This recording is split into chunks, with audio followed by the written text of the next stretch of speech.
I'd say we make small, meaningful games that can be enjoyed by everybody, is the best way to explain what we do. And Monument Valley 1 and Monument Valley 2 both fit that kind of paradigm.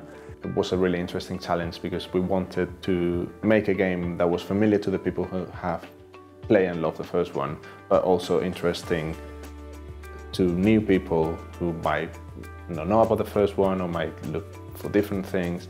And it's finding this balance between looking familiar and looking fresh and new.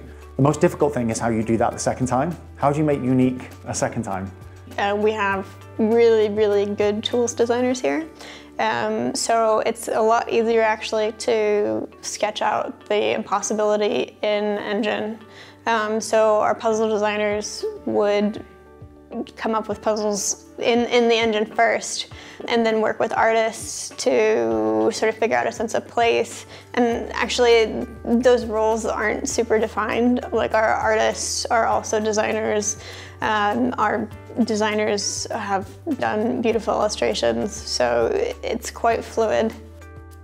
So grew from 8 people to 21 people, moving to a different studio, to the point we have now where we have myself as head of studio, then we have an art director, then the art director has a couple of artists underneath them, and everyone understands how they need to escalate various questions and how they need to work together. You have, for one side, the mechanics of the levels. Each level is about something mechanically, and also each level is about something story-wise, so the narrative follows kind of a different path. When we talk about how do you make Monument Valley 2 feel different to Monument Valley 1, a really easy solution to that is have other people lead the creative direction of the second game. And I think you can tell it definitely feels like a different game. It's a bit like a music video when you have a narrative, but it's quite abstract and fragmented. But you know what, like, I don't know, I think in those videos that have like different storylines that you kind of follow, but you don't know what's happening. And we approach the level design in that way, that we know that there's a level where we can have this experience of having a character that follows another character. Every move is followed. We want this other level when you have them separated.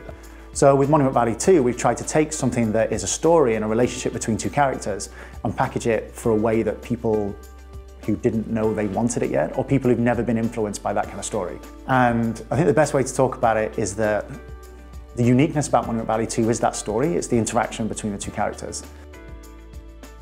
So it started with sort of a puzzle sketch that one of our designers, Leah Schempelder, did, which was these 3 little islands floating in the air that you could walk through a door, and then you would end up on another one, and you solve the puzzle by sort of figuring out which doors you're supposed to go through.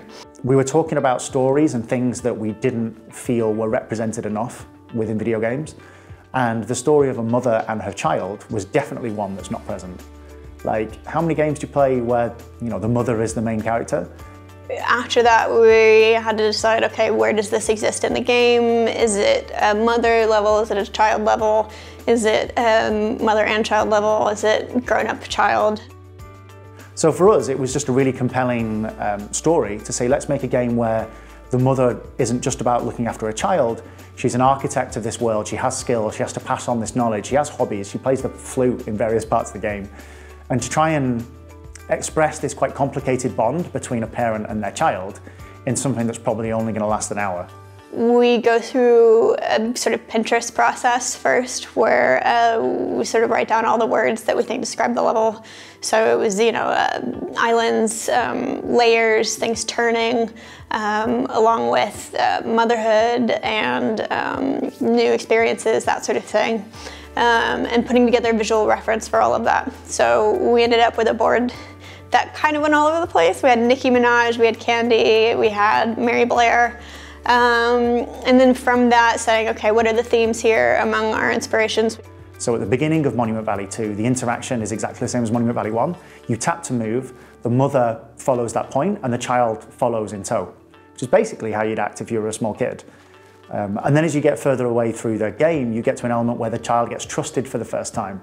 So the mother moves the child into the dominant position and trusts the child to lead the mother. But the interaction to the player is exactly the same. They're still tapping to move. And then eventually you get to a bit where the mother stays still and she trusts the child to solve puzzles on their own. It's like you're growing up, like in real life. the emotion that we were trying to speak to, like having your child leave home and how you might feel afterwards, which none of us have experienced that yet. Some of us are parents, but and like trying to treat that subject matter respectfully. I think a good way to tell stories in video games is to tell stories via game mechanics. So instead of having an opening scene that's a minute animation of the two characters interacting, we want to come up with a game mechanic that establishes dependence.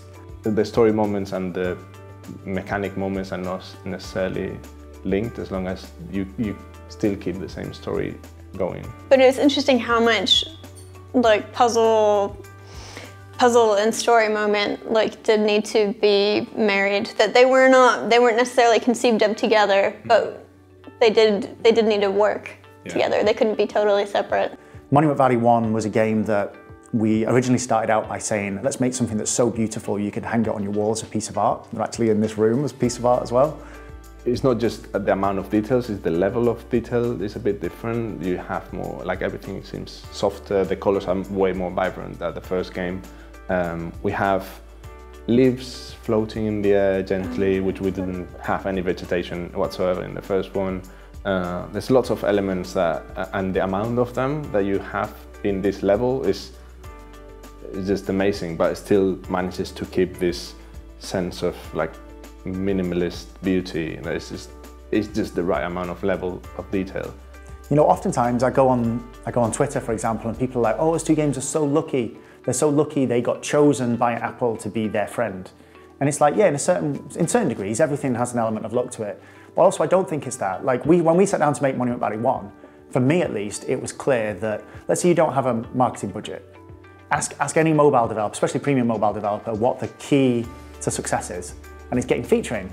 Like, you see that in your own sales charts, and you see that's the biggest metric to getting people to even know about your game. It seems really simple in hindsight now, but we sat there and went, what is the best iPad game that we could make? And Monument Valley 1 felt almost like an interactive storybook that couldn't take place on any other platform.